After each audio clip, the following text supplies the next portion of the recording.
living.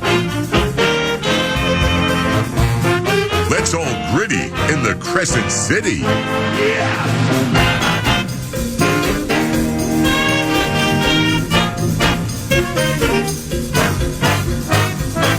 You homer! Thank you. High fives for everybody. Hold on to your butts.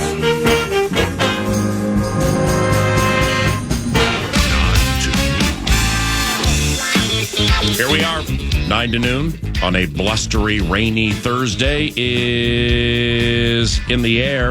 And courtesy of Second Harvest Heartland and 2harvest.org, joining us now is Minnesota Timberwolves head coach Chris Finch. Good morning, Chris. How are you? Hey, good morning, PA. I'm good. How about yourself? All right. Happy Halloween. Happy Halloween, my brother. When's the last time you donned a costume for Halloween? Last night, Rudy hosted a big costume party for the team and everybody. It was a lot of fun. What did you show up dressed as Jack Ramsey? I should have had the plaid sport coat. Yeah. And there was a lot of polyester in the room, I can tell you that. And the plaid pants. You know, for a head coach in the NBA, a Pat Riley outfit would be cool. Slick your hair back, shave super tightly, wear a $4,000 suit, and roll into the party. That's a good idea, actually. Nobody wears suits anymore, so no one would know who it was. What was your costume? Oh, I think we just went as 1920 style gangsters. Oh yeah. Do you like the gangster genre? Like if you read books or watch shows and stuff like that? Yeah, I'm actually I do like the early 1900s period stuff, no matter what. So The Natural is probably my favorite movie of all time, and that's kind of set amongst those times. Happen to know if any of these Rudy party pictures with Finchy as a 20s gangster are floating around on social media? That'd be sweet to see. I haven't seen something. Now, you guys, your basketball team, the Minnesota Timberwolves, Chris, you guys have a little something brewing with the Mavs, don't you? I mean, nice, old school, competitive rivalry. Yeah, we do. I mean, it's, I've always said, PA, like, you can have rivalries in lots of forms and fashions. You have historical ones, you have regional ones, but the best ones are born out of the teams that are going for the same thing at the same time. Maybe in 25 years from now, we won't have a great rivalry with the Mavs, but right now we do. They're a really, really good team. They got our number a little bit, but, we don't feel that, we don't have an answer for them. We just got to play a little better. I thought at times in that game we played really, really well. They were just more consistent than we were, and that's what it comes down to. And they have two incredible shot makers that made really good shots down the stretch, which was a lot like games, 1, 2, and 3 in that series. So, do you ever think does this rivalry have the potential, Chris, to become Sixers Celtics like with its physicality? It's a good question. I mean, the league's not nearly as physical as that era that you're referencing. But it seems like we kind of bump up against each other physically pretty well. I mean, I thought at one point the other night that things might have gotten out of hand when Jaden and Luka got tied up. Looked like it was going to escalate, but thankfully it didn't. Do you happen to remember, down memory lane we go, Chris, when Moses Malone held Larry Bird so Dr. J could punch him? Yeah, I do remember that, of course. As a diehard Sixers fan growing up, I remember all that. I'm like, where are the rest of the Celtics? I mean, that's the hick from French Lick that they're holding. That's not Scott Wedman. That's Larry Bird. Somebody needs to get over there and help him. That was unbelievable. How about Sedale Threatt losing his mind and slugging Danny Ainge?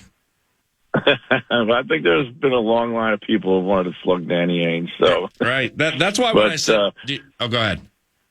Yeah, no. Yeah, I remember. Those are just wild times. It's the league is not like that anymore, thankfully. But, talking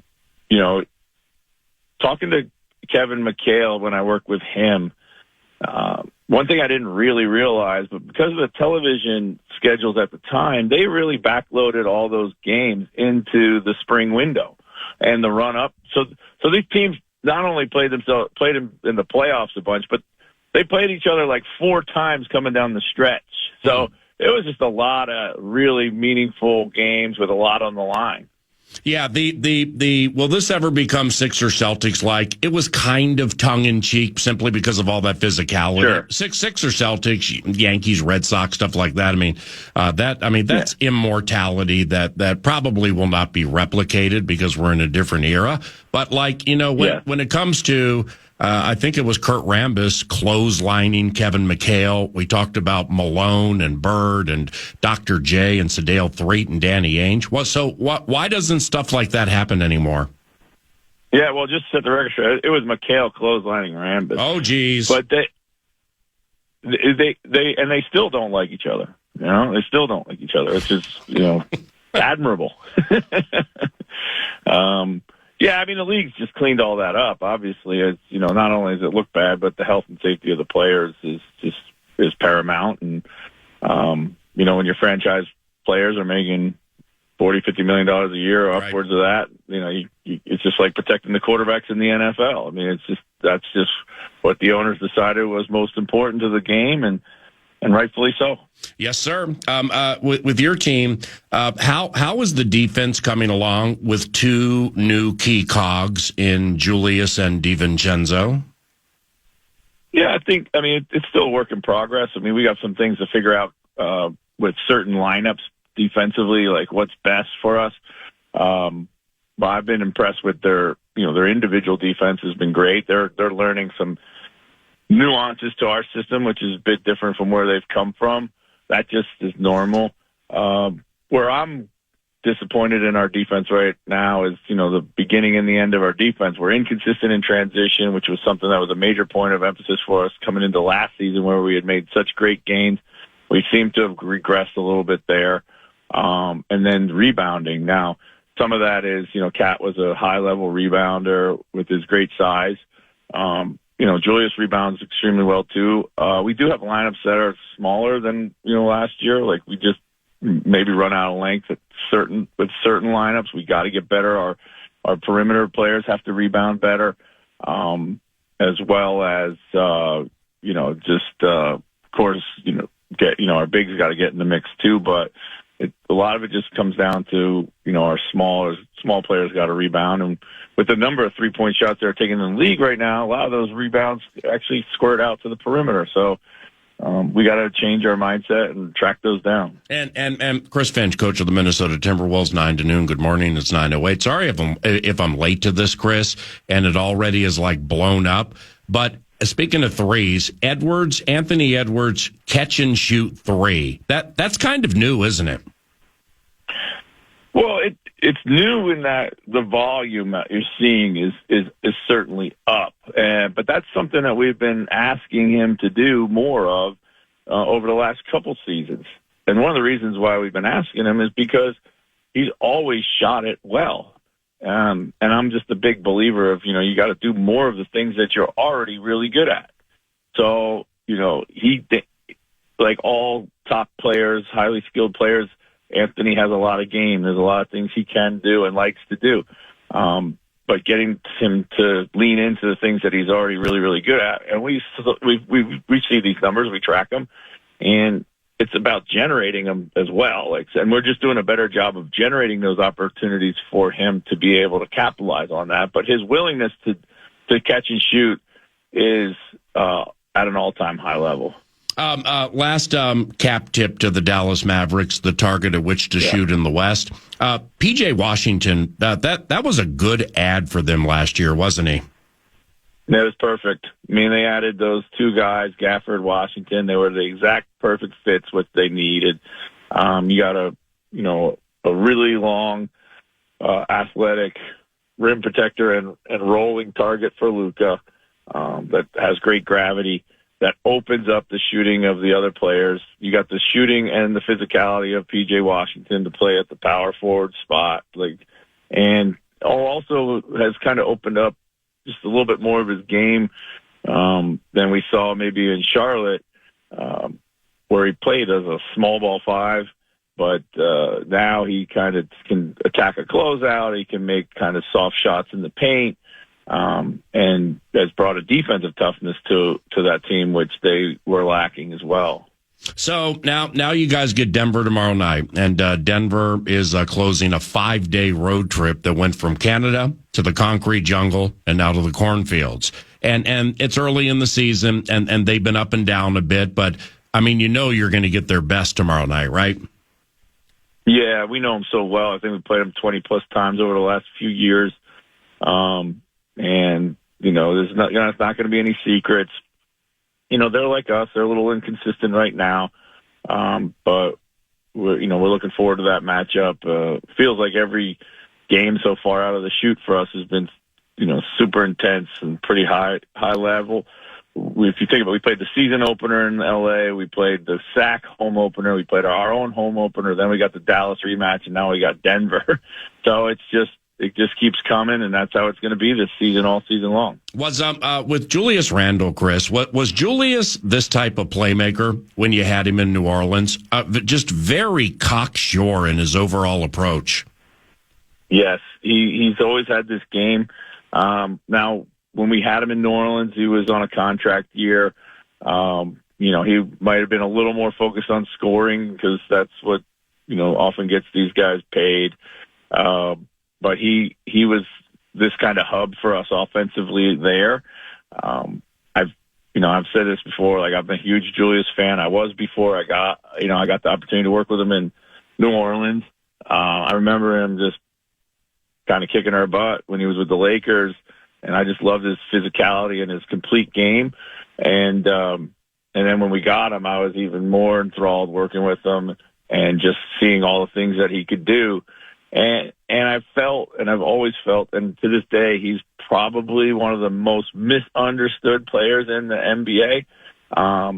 People kind of view him as a certain type of player, but I've never looked at him that way. I've always looked at him in the manner that you see him playing right now. So, I mean, just out of curiosity, like what was the perception you're talking about? I mean, a lot of people look at him as a heavy ISO player, kind of methodical, a high volume scorer, shooter, maybe less efficiency, not creating for his teammates, playing a little bit more slow and deliberate. But, I look at him as almost the opposite. He's increased our speed with the ball in his hands, is set up his teammates. The great Aaron Freeman had given me this stat yesterday. So far, he's assisted on 20 baskets for us. 15 of them have been kick-out threes, and 6 of them to Anthony Edwards. So to me, that's a perfect encapsulation of like the benefit that he's given us. We needed to play faster. We needed to create more threes, and he's making, our best player even better, and great partnership and early chemistry. So, and that all has to do with just kind of freeing him up, letting him play fast and free, and giving him the ball to be able to do his thing. What was Freeman's costume last night at the Gobert party, or was he not invited? Oh, he was there, and I'd rather not say, but understood. He may have been. Yeah, I'll keep. I don't actually. I'm going to try to stay clear of any league fines, so I'm not going to say.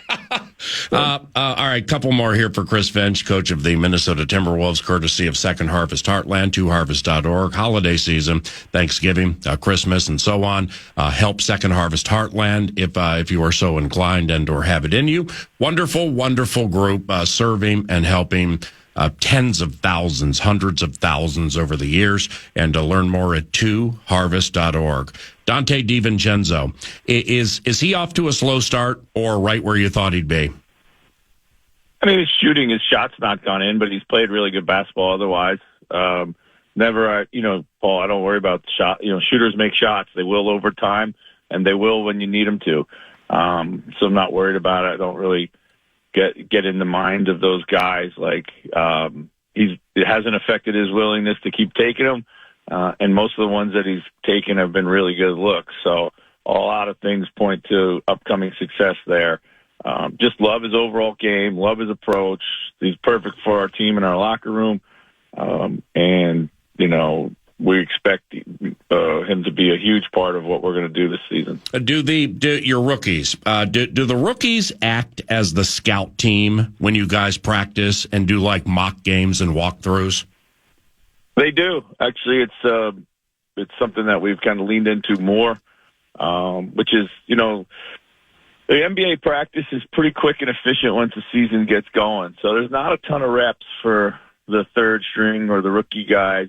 But one way that they can really learn the NBA game is by, kind of modeling these teams that we're playing, being these scout teams. A lot of teams running similar stuff, terminology and concepts. So it gives them a chance, and also gives them a chance to play kind of with a free mindset. And I always find it unique in that I can see players do things that they wouldn't normally do if they were maybe in their traditional role. So I find it might be a little bit freeing for them as well. And when you starred or when you dominated at the amateur level the way certain players do, correct me if I'm wrong here, Chris, but like running the scout team, I mean, you also get to see how they're handling that. Are you a martyr? Are you moping? Do you think you should play more in games? Or are you kicking butt with the scout team trying to earn some minutes, right? Yeah, that's exactly it. It's about your approach. It's about your mindset. Listen, I get it. It's really hard. You've played basketball your whole life. Your identity is wrapped up in being a basketball player. You're the star, or you get your mojo from, being out on the court and doing your thing. When you get to the NBA or you get to the, NFL, a lot of times, you're not going to play right away. And how do you handle that? It's the first time you face this adversity. It's also the first time that you might face doubt. Like, am I going to be good enough? And they all have confidence that they can play and help. And they just got to go through the process. I mean, Rudy Gobert spent a year in the G League. Mike Conley didn't become, anywhere near the version of Mike Conley until his third season. Anthony Edwards didn't start as the number one pick for 25 games. Everybody's had some sort of transition period or development period, and how you handle that is key. We don't want you happy that you're not playing, but you have to, keep putting the work in, stay ready, all the cliches, which are true, but most importantly, you can't let it eat you up so that when your moment comes, you're not really performing at your best and you're not ready to capitalize. Well said, my brother. Enjoy Halloween.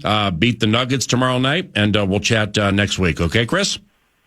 I appreciate it. Thanks, PA. Yes, sir. See you later. Chris Finch, coach of the Minnesota Timberwolves. Hey!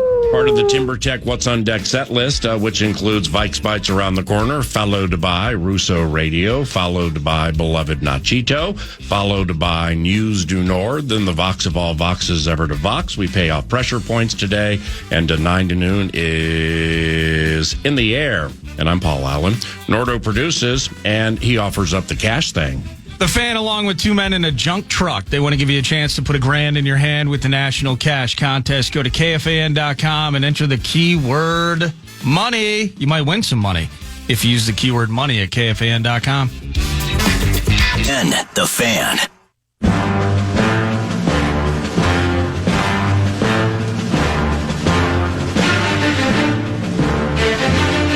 VikesBites. Welcome back, 9 to noon. It is time for VikesBites. It's VikesBites. Brought to you by Thousand Hills Lifetime Grazed Grass-Fed Beef. You can shop online, thousandhillslifetimegraze.com. You can go to your local Coburns, your local co-ops as well. They're proud sponsors of Gophers Athletics. We got some KO cuts, and then I got a couple of questions for you on the back end of it. But we're going to start with this. The head coach finally got to talk about the new left tackle yesterday. Did acquire Cam Robinson via trade from the Jacksonville Jaguars.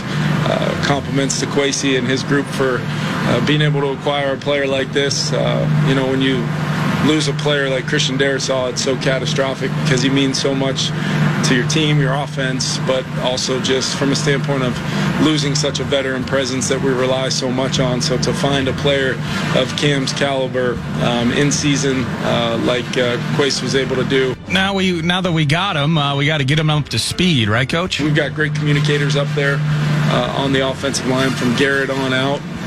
That can help him, and really when you get into it in certain phases of your offense, first and second down, there might be some nuances to the run game or play action protections here and there, but the tackle spot is one where on those weighty downs and drop back pass and those things. Is it something here, PA? You kind of picture, like, if you're going to have Quesenberry start the game, for instance. I don't want to play turnstile, carousel. Let's just get Cam out there for a drive to see what it looks like. Like, if Quesenberry is the start, I want Quesenberry to start the game. He gets all the reps. But if you're getting Cam up to speed and you're getting him reps this week in practice, then I kind of want Cam to play. Where's your head at with new guy in town and getting him into the mix and taking that starting spot? Here's a question for you and for everybody else, because I've asked it of players and or coaches before, and I never get a concrete answer. I mean, maybe continuity is like the word people will use, but if defensive linemen consistently are rotating, why don't teams rotate offensive linemen? Yeah. I mean, you got, first and foremost, you got 5 of them who are bigger than most defensive linemen. Now, you got defensive tackles, who are up there 320, 333. You got some fire hydrant related terrorism. Okay, so therefore they're built like offensive linemen. But a lot of these defensive ends now, they're on the slender side. The edge guys are on the slender, fast side. So why don't teams rotate offensive linemen ever? Specifically later in games when they notice somebody is tired. I assume their position because they have to sit completely still in that stance. And then when you're talking about protections and things, like defensively, I don't want to, I guess I'm coming from a place of ignorance in some respect. As am I. I think when you're calling a defensive scheme and what you're asking a defensive lineman to do, I believe that the verbiage and ultimately the goal of that play for that player is more simplistic than at the left tackle spot, footwork here. I have to look based on who the mic is. I have to potentially adjust. Yeah. There's a run scheme, audible in the mix. You can't play. I think that mentally. I ain't talking about the center. Now, the great point with the center. Oh, let's keep Bradbury. Okay, let's keep that static. Well, the center, because of the being the battery mate for the pitcher, for the quarterback. Yeah, I can completely understand that. And generally speaking, the backup offensive linemen are running part of scout team and stuff like that. So they're probably not as up to speed with the checks and the identification and everything you're mentioning. But if you have a guard or a tackle who absolutely is better at something than the starter, but the starter's better at the other 9 things, and big people get tired in long games. Think about it. But then maybe you put that player in and it would be such a tell that you only use him and then you run, you only use him and you do things like that. Maybe that's part of it. But with the left tackle situation, if Quesenberry starts the game, plays some, Cam Robinson comes in, plays some, I'm completely cool with that. Okay. I mean he's gonna start. And Brandell staying the left guard. So when I say Cam Robinson is going to start, I don't mean this game. I mean the rest of the season. Right. I mean and the more you look back at that trade, it's it maybe it won't work. Okay, maybe the fall off from and I like Quesenberry. I don't mind Quesenberry with what he did last year. Maybe over the course of 10 games, that would be too much stress. That would be stretching it too thinly. Sure. But man, Cam Robinson's done some good things during his career. Now, as a second-round pick, like 7 years ago from Alabama, okay, maybe he didn't live up to what people thought he would as a second-round pick. We had an injury late last year. We had a suspension with him last year for performance-enhancing drugs. And, okay, so there are some blots on the metaphorical resume. I understand that.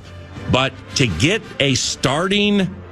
somebody who started 91 games, including 7 this year, or 6 or 7 this year, at the trade deadline for meager compensation, That's good work right there, man. I'm glad you mentioned, set the expectations, right? Not consummate all-pro, but for a team like Jacksonville that over the 8 years that he's been there, they've had a couple of high-end picks and several opportunities to replace him. They have chosen not to. Right. And so and being the importance of that spot, I think that tells you he's reliable. No Christian Darrisaw, but certainly an added piece to the mix. But I've used this example before.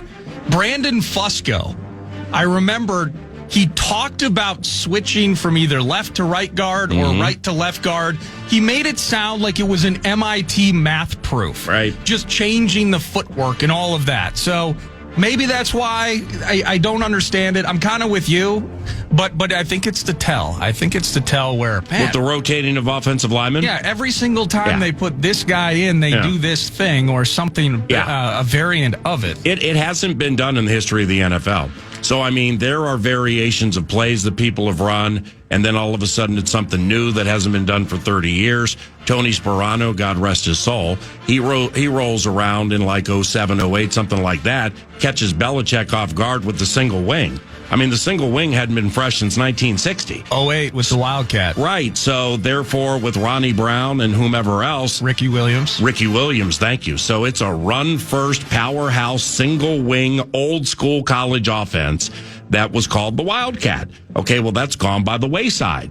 So, it just surprises me that nobody has ventured down the road of hitting adversaries with like a NASCAR package, a rotation of offensive linemen who always are fresh. Yeah. So, but Cam Robinson can practice today. He's eligible to practice today. I'll be out there today, and we'll see what happens.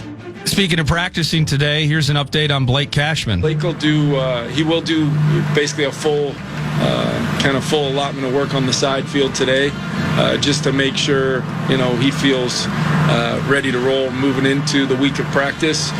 If for whatever reason it might be smart to hold him for this week, I think we can have some pretty good understanding after today about where Blake's at. He's done everything we've asked him to do, and I'm still really hopeful we'll have him Sunday night.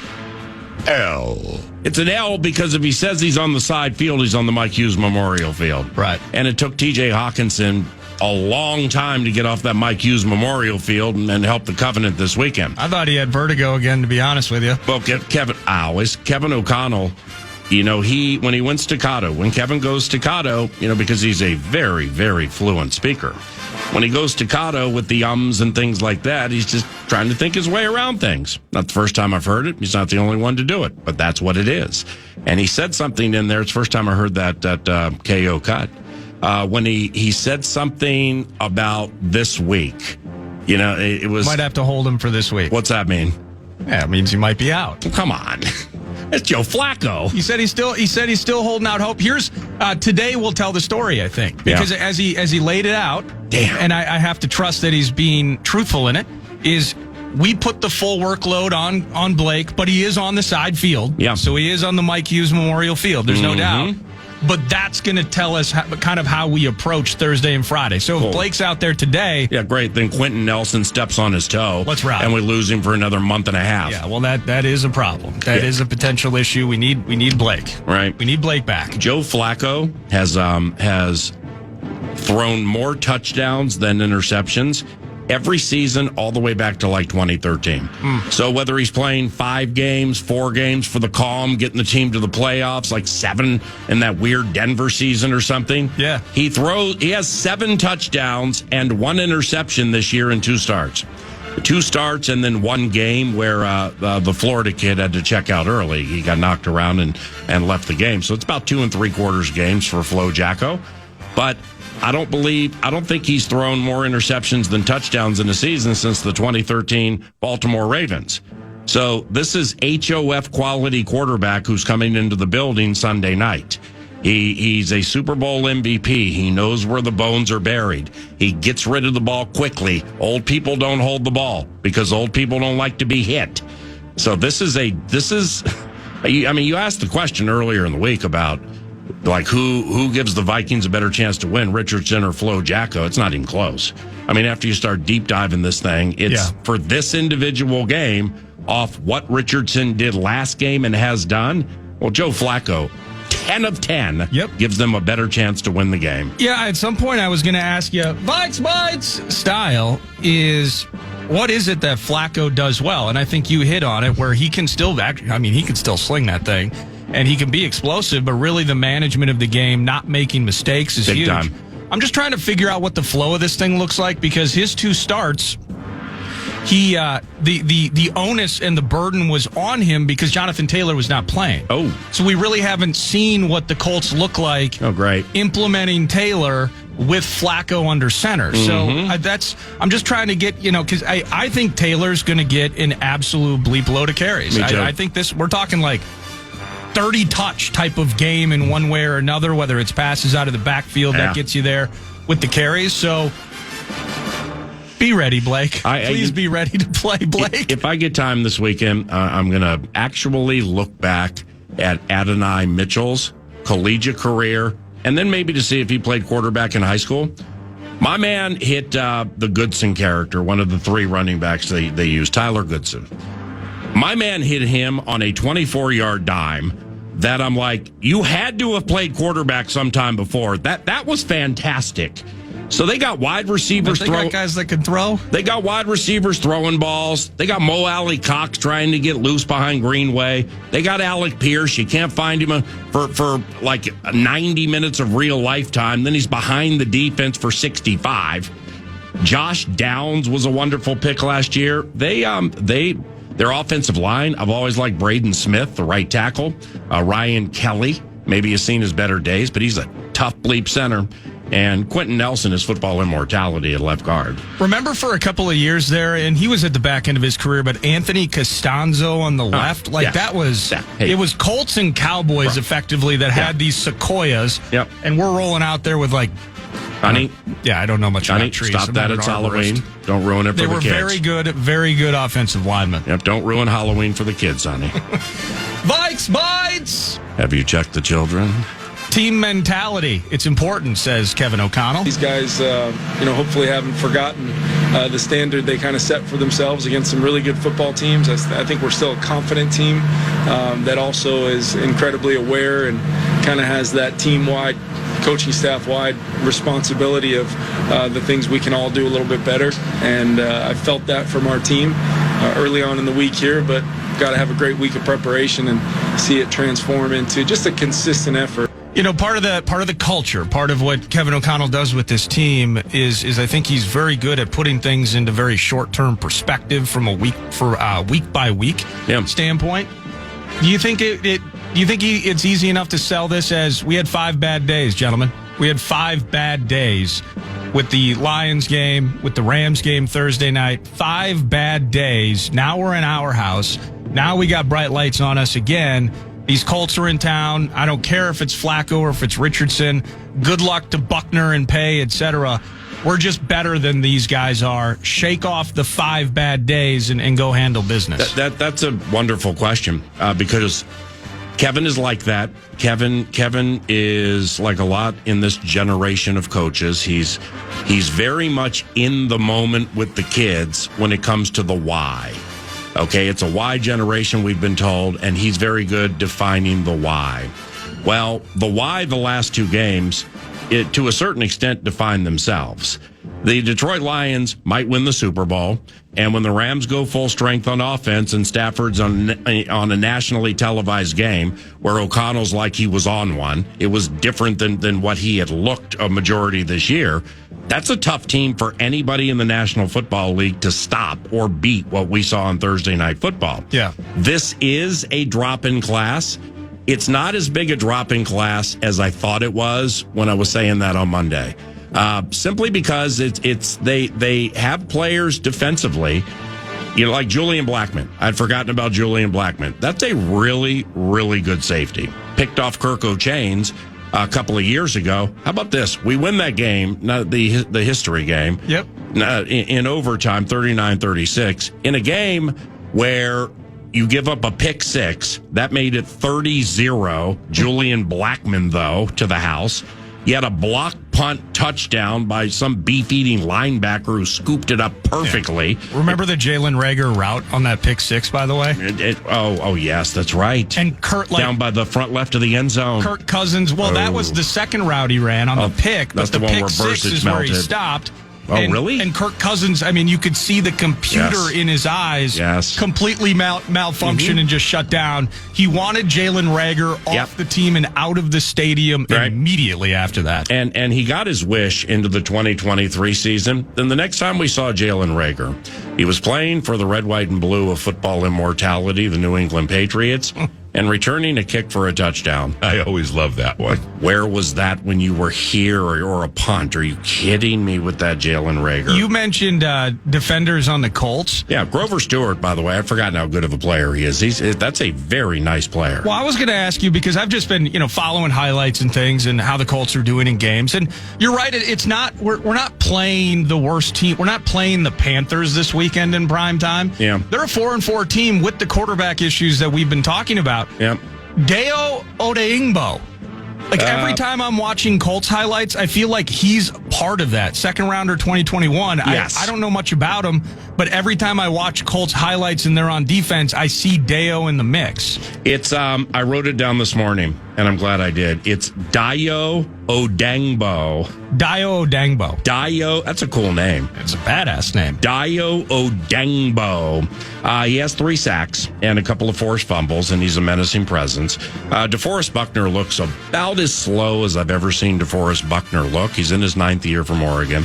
He has 2.5 sacks. He's only played 3 games, so of course he got that 1 game off the layoff, and now we're the second off the layoff. And DeForest Buckner has murdered the Minnesota Vikings almost every time he's played the team, back to the San Francisco 49er days. But they just another guy, whose name you and I know, but we're just not rode on him, because it's AFC terrorism. Cornerback Kenny Moore.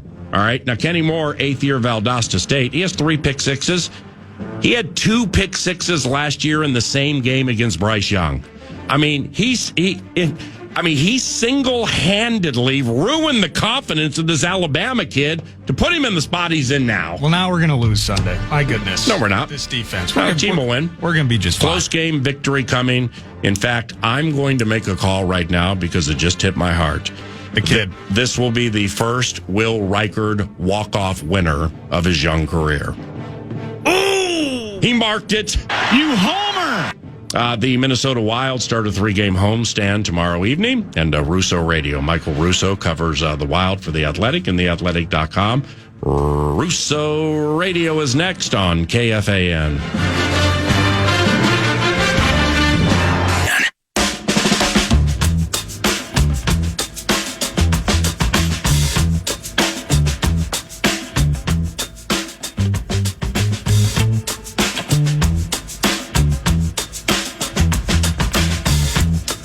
9:47.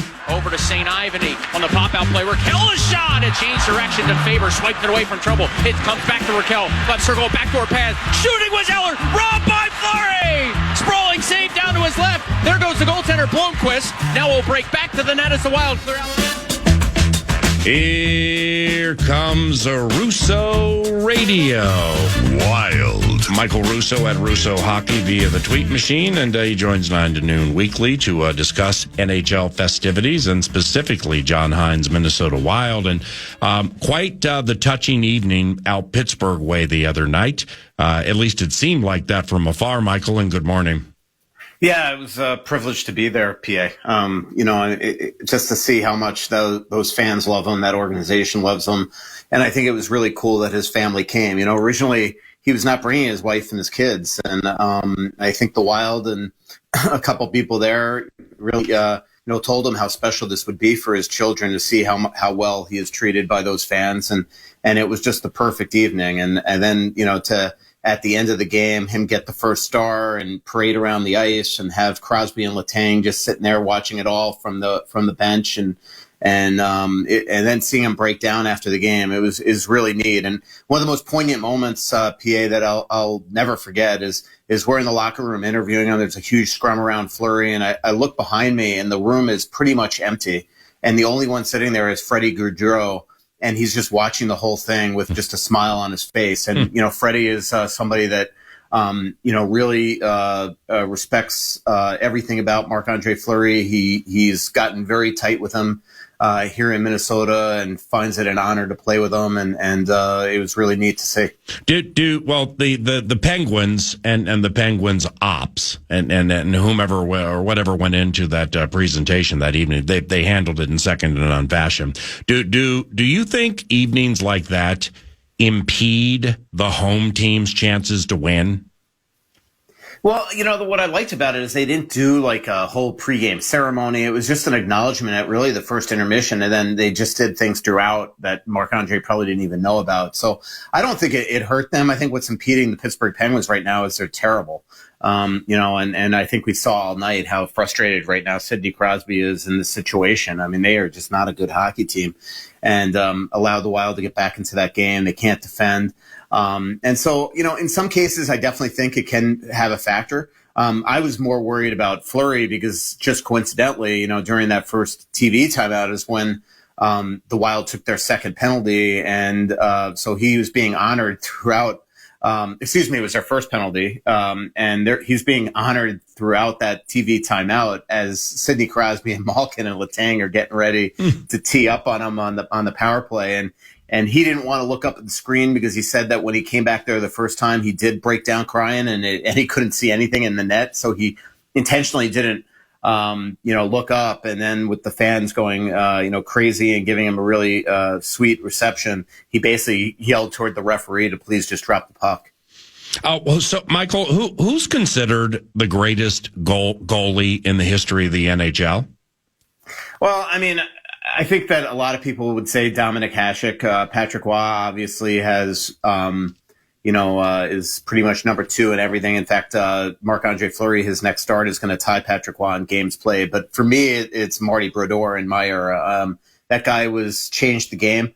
He won all the time. He had shutouts all the time, but he had the ability behind a really quality defensive system to really ruin forechecks with his puck handling ability. And it really changed the game to the point that they put in the trapezoid that doesn't allow goalies to come out, because he was like a third defenseman out there where teams stopped, jump the puck, and he went out there and pretty much the whether it's Scott Niedermayer or Scott Stevens or Brian Rafalski or Ken Danico, they wouldn't even come back to play the puck. They would just almost fend off to the half wall and expect a pass, and it wouldn't allow teams to get in on the forecheck, because you're going through those great defensemen if you try to skate it in, and then if you dump the puck, he's coming out and stopping it every single time. So to me, it's Marty Brodeur, but we did an NHL 100 last year, and Dominic Hasek was our number one goalie, if I remember correctly.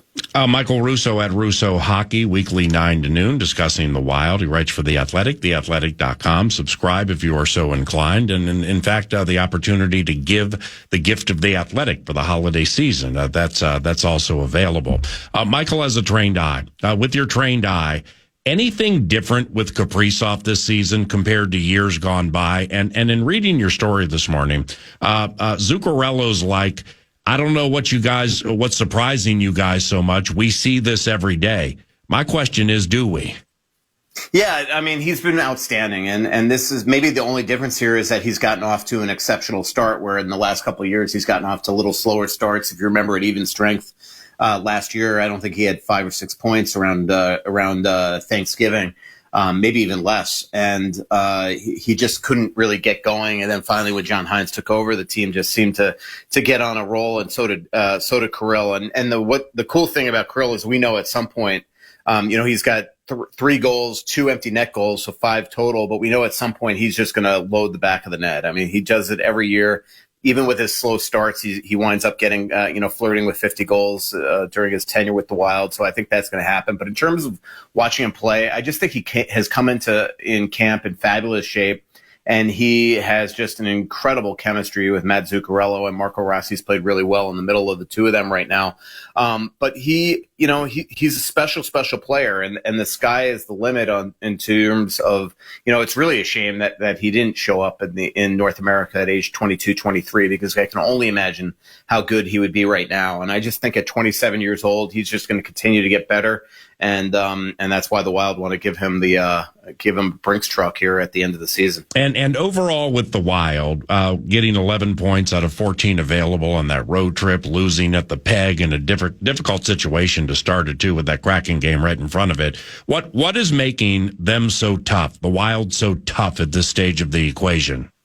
Well, they defend really well. Like, that's the one big area that I feel like has changed since last year, is they just seem so much structured, and they're so much more structured in their own zone. The Philadelphia game, probably notwithstanding, they lost their way that night in the third period, and I think that game got turned upside down. But they've just, up until that Philadelphia game, they were pretty much on the road trip, giving up between 22 and 24 shots a game. And when you do that, you're giving your goaltenders, an incredible ability to just go out and make the handful of robberies that you have to make. So I think that's the big thing. For the large part, other than Spurgeon, they've been healthy. I mean, Ryan Hartman, we'll see if he practices today. I think he's dealing with an injury that dates back to last season. And we'll see where that goes. But the other thing with them is their work ethic is just tremendous. Like, even that game in Winnipeg, where you could just tell they were dead tired, they worked their butt off to the point that really the only reason why they even lose that game is a power play goal heading into overtime, which on a 4-on-3, when you have guys like Scheifele and Connor out there, you're most likely going to lose pretty quickly, and they did that night. But for the most part, this road trip, I was shocked because it just had this ominous feel when we got to Winnipeg, game 3 of the season, just like last year with the Wild in game 2, lose Boldy, lose Goudreau. We're missing Spurgeon. We get to practice the next day. Goligoski breaks his foot. And then you show up in Winnipeg and you got no Spurgeon or Eriksson Ek. It just felt like a here we go again scenario. But man, they really recovered from that and put forth a tremendous effort during this road trip. How, time for two more. How did Spurgeon fit in with his return? Good. I do think this is going to be a long year of him having to really pay attention to whatever's going on here. I know that Bill Guerin has called it part of the healing process, and I don't doubt that, but this is clearly something that's going to have to take constant treatment, constant rehab.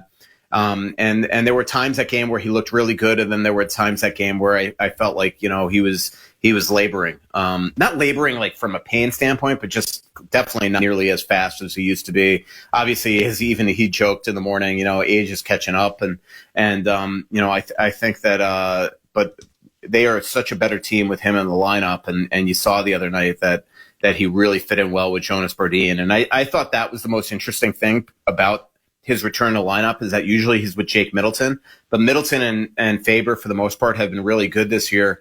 And I think that because maybe Jack Capuano is really getting used to who Jared Spurgeon is as a player, I think that he wanted somebody there that could really protect him in terms of playing quality defense and having a mobility factor to really break up plays. And that's why Brodin suddenly was paired with Spurgeon, because normally it is a given that Middleton and Spurgeon are going to be paired together. Is the coach, John Hines, more comfortable this season, his first full stint running the show? Anything different about him? Yeah, I mean, he just has been a fabulous start to the season. I just think that his training camp was dead on. It was locked in.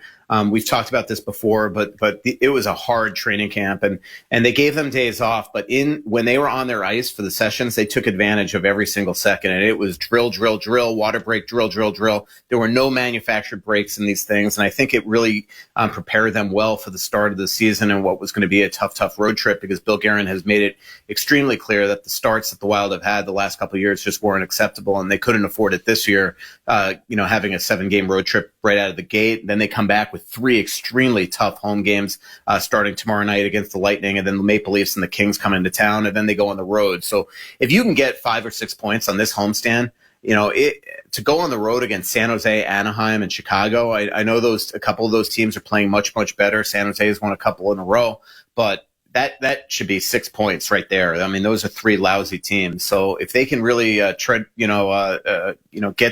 at least a couple wins on this homestand. I think it would be just huge going into this last 3-game trip here. Your Halloween costume tonight. Are you going to dress up as Mike Lupica and go to parties and rip everybody shooting from the lip? I always love that one. I gotta be honest, I don't remember the last time I put on a costume. I am the lamest person ever. But I'll tell you what, I don't know if you saw some of the Wild costumes. They were tremendous. I mean, especially Spurgeon's Alley B. McLovin was perfect for Fleury. There were some good ones. So I can't pull off anything. That's why I just wear blue slacks every day. You're an elite scribe, and we look forward to getting the opportunity to see you in person soon. Thank you very much for the time. Yeah, see you, PA. See you. Michael Russo at Russo Hockey, Halloween festivities. With that conversation, a day in advance of a 3-game homestand for the Minnesota Wild, beginning tomorrow evening and assumedly on FM 100.3 KFAN. And when we return, what we do know is on KFAN is Vikings football on Sunday night, 7:20-ish for the Boom against the Indianapolis Colts. And to discuss that and much more, Ben Lieber, Nacho Lieber in studio next.